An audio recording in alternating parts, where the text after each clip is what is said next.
Hello friends, tips અને tricks by Trusha channel પર આપ સૌનું ફરીવાર સ્વાગત છે. આજના વિડીયોમાં આપણે જોઈશું કે લીંબુને આપણે સ્ટોર કઈ રીતના કરવા. અત્યારે શિયાળામાં લીંબુ એકદમ સરસ રસવાળા અને સસ્તા મળતા હોય છે.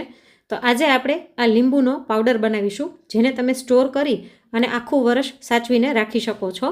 અને જ્યારે પણ ઉપયોગમાં લેવું હોય, જ્યારે ઉનાળામાં લીંબુ મોંઘા હોય તો તરત ઉપયોગમાં લઈ શકો છો. અને સાથે જ તેના જે છોતરા છે તેમાંથી આપણે વાસણ ઉટકવાનું સરસ મજાનું લિક્વિડ બનાવીશું, જેથી કંઈ પણ વેસ્ટ નહીં જાય. તો વિડીયો તો તમને પસંદ આવશે જ, તો વિડીયોને એક લાઇક કરી ચેનલને સબસ્ક્રાઈબ જરૂરથી કરી નાખજો. તો ચલો વિડીયોની શરૂઆત કરી દઈએ. સૌથી પહેલાં આપણે લીંબુનો પાવડર બનાવીશું. આ પાવડર બનાવવો ખૂબ જ સરળ છે. આમાં ગેસ ચાલુ કરવાની પણ જરૂર નહીં પડે. અને આ પાવડરને તમે આખું વરસ સ્ટોર કરીને કાચની બોટલમાં રાખી શકો છો, પણ તેમાં ભીનો હાથ કે ભેજ ન લાગવો જોઈએ, એ ખાસ કરીને ધ્યાન રાખવાનું, તો આખું વરસ ખરાબ નહીં થાય. તો એના માટે અહીં મેં લીંબુ લઈ લીધા છે. હવે લીંબુ કેવા લેવા તે પણ હું તમને જણાવી દઉં. મોટા અને રસવાળા હોય તેવા લીંબુ લેવાના. આવા ઝીણા ઝીણા અને છોતરા વધારે હોય તેવા લીંબુ નહીં લેવાના. એકદમ સરસ રસવાળા હોય તેવા લીંબુ લેવાના.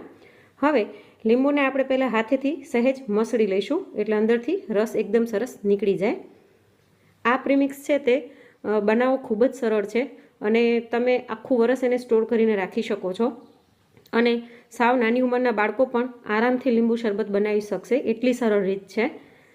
તો આપણે લીંબુને વચ્ચેથી 2 ફાડા કરી લઈએ. આવી રીતના બધા જ લીંબુને કટ કરી લઈશું. ઉનાળામાં બાળકો ક્યારેક બારેથી રમીને આવે અને તેમને જાતે જો લીંબુ શરબત પીવું હોય તો પણ તે બનાવી શકશે, એટલી સરળ રીત છે. તો અહીં મેં બધા લીંબુના ફાડા કરી લીધા છે. હવે આપણે એક વાટકો લઈને તેમાં લીંબુનો રસ કાઢી લઈશું.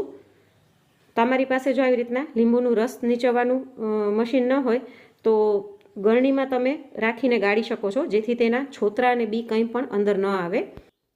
તો અહીં એવી રીતના લીધેલા બધા જ લીંબુનો રસ મેં કાઢી લીધો છે.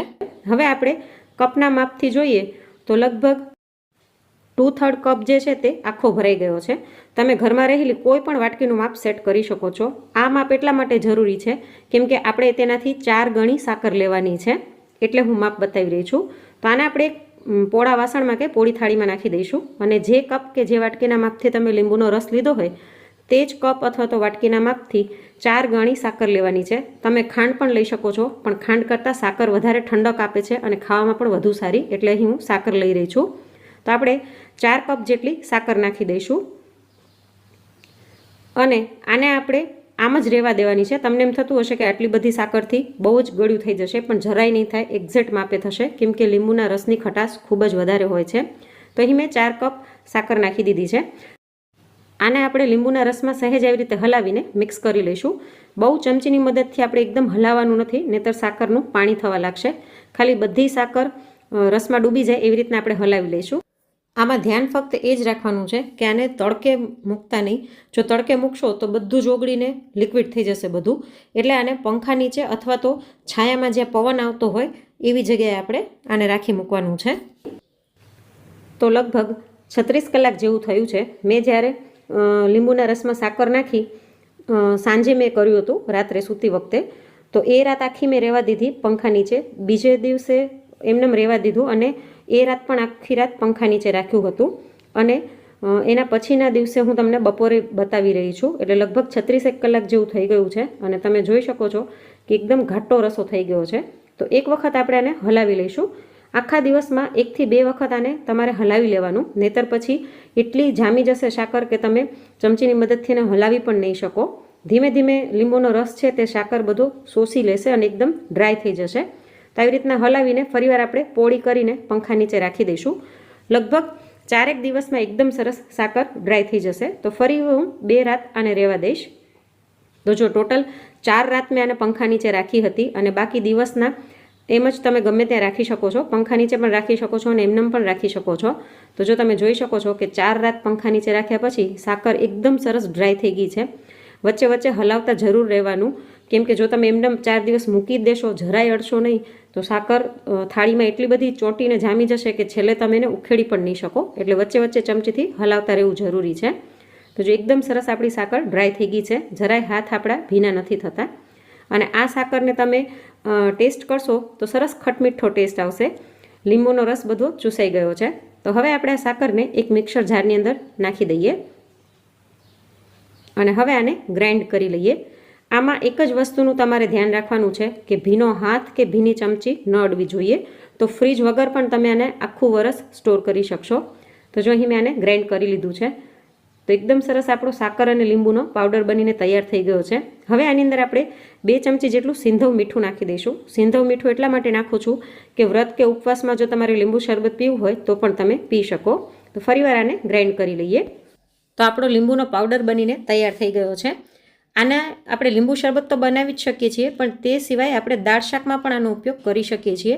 કેમ કે દાળમાં કે શાકમાં જ્યાં પણ આપણે લીંબુ કે ખટાશ નાખવાનો હોય તેની સાથે આપણે ગળપણ તો એડ કરવાના જ હોઈએ છીએ. તો આ પાવડરનો ઉપયોગ તમે દાળ શાકમાં પણ કરી શકો છો. અને જ્યારે પણ લીંબુ શરબત બનાવવાની ઈચ્છા થાય તો ફટાફટ ગ્લાસ કેવડો છે એ પ્રમાણે પાવડર નાખી અને પાણી નાખીને મિક્સ કરી લેવાનું, એટલે લીંબુ શરબત બની જશે. તો આ ગ્લાસમાં મેં 1 મોટી ચમચી જેટલો પાવડર નાખ્યો છે. તમે જરૂર મુજબ 1 કે 2 ચમચી નાખી શકો છો. તો ફટાફટ 1 મિનિટની અંદર તમે ઘણા બધા લીંબુ શરબતના ગ્લાસ બનાવી શકો છો. તો હવે આવી રીતના જો તમારે લીંબુનો પાવડર ન બનાવવો હોય અને એમને લીંબુનો રસ સ્ટોર કરવો હોય તો લીંબુનો રસ કાઢી અને તેની અંદર અડધી ચમચી જેટલું મીઠું નાખી દેવાનું. અત્યારે મેં લગભગ 1 વાટકી જેટલો જ લીંબુનો રસ લીધો છે, એટલે મેં અડધી ચમચી જ મીઠું નાખ્યું છે. જો તમારો રસ વધારે હોય તો તમારે મીઠું થોડુંક વધારે એડ કરવાનું. એની અંદર મીઠું પ્રિઝર્વેટિવનું કામ કરશે. અને હવે આ લીંબુના રસને તમે કોઈ પણ બોટલની અંદર ભરીને ફ્રીજમાં સ્ટોર કરીને રાખી શકો છો. જરાય પણ કડવાશ નહીં આવે અને આખું વરસ લીંબુનો રસ આવો ને આવો રહેશે. તો બોટલને મેં ફ્રીજમાં મૂકી દીધી છે. હવે જે આ લીંબુના છોતરા વધ્યા છે એનો ઉપયોગ શું કરવો તે પણ જોઈ લઈએ. તો આ બધા જ છોતરાને આપણે બી સહિત જ કુકરમાં લઈ લઈશું અને આની અંદર 1 લોટા જેટલું પાણી નાખી દઈએ, અથવા તો બધા લીંબુના છોતરા ડૂબે એટલું પાણી નાખી કુકરનું ઢાંકણું બંધ કરીને આની આપણે 5 થી 6 વિસલ વગાડી લઈશું. કેમ કે આપણે એકદમ આને ગાળી નાખવાના છે. તો 5 થી 6 વિસલ થઈ ગઈ છે અને કુકરને મેં ઠંડુ થવા દીધું હતું. ઠંડુ થાય, હાથ અડાડી શકાય એવું પછી જ આને ઉપયોગ કરવાનો. અને જો છાલ એકદમ સરસ હાથેથી પણ મેશ થઈ જાય છે એટલી ગળી ગઈ છે. તો હવે આ લીંબુના છોતરા પાણી સહિત જ આપણે મિક્સર જારમાં લઈ લઈશું. આ પાણીને પણ આપણે ફેંકવાનું નથી અને આને આમ જ આપણે પીસી લઈએ. તો અહીં મેં આને પીસી લીધેલું છે અને એકદમ સરસ સ્મૂધ આની પેસ્ટ થઈ જશે. હવે એક મોટું વાસણ લઈ તેના ઉપર આવી રીતના એક ચારણો રાખી અને આપણે આને ગાળી લઈશું. આને ગાળવું જરૂરી છે જેથી અંદર જે બી અને લીંબુના રેસા હોય, છોતરા હોય તે બધા નીકળી જાય. અને સાથે મિક્સર જારમાં 1 થી 1.5 ગ્લાસ પાણી નાખીને એ પણ આની અંદર નાખી દઈશું, કેમ કે નહીંતર એકદમ ઘાટો પલ્પ થશે.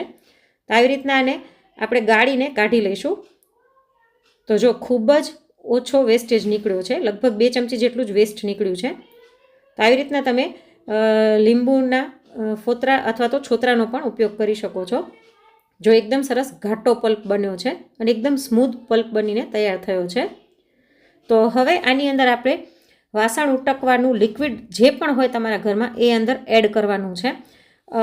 અત્યારે જોઈએ તો આ લગભગ 3 કપ જેટલું લીંબુનો પલ્પ તૈયાર થયો છે છોતરાનો. તો એની સામે 1 કપ જેટલું આપણે ડિશવોશ લિક્વિડ નાખી દઈશું. આવી રીતના કરવાથી આ જે ઘાટો પલ્પ હતો એ થોડોક પાતળો પણ થઈ જશે અને સાથે જ એકદમ સરસ આની સુગંધ આવશે અને આનો ઉપયોગ પણ ખૂબ જ સરસ થશે. તો આવી રીતના બરાબર મિક્સ કરી લીધું છે મેં અને આનાથી હું તમને વાસણ ક્લીન કરીને પણ બતાવું. મેં અહીં થોડુંક ડીશમાં કાઢી લીધું છે.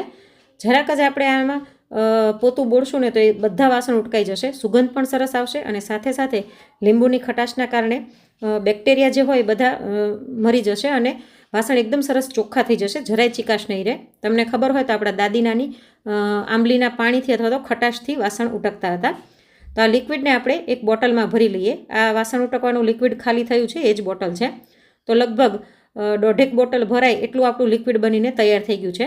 તો વેસ્ટ જવા દેતા લીંબુના છોતરાનો પણ આપણે સરસ મજાનો ઉપયોગ કરી લીધો છે.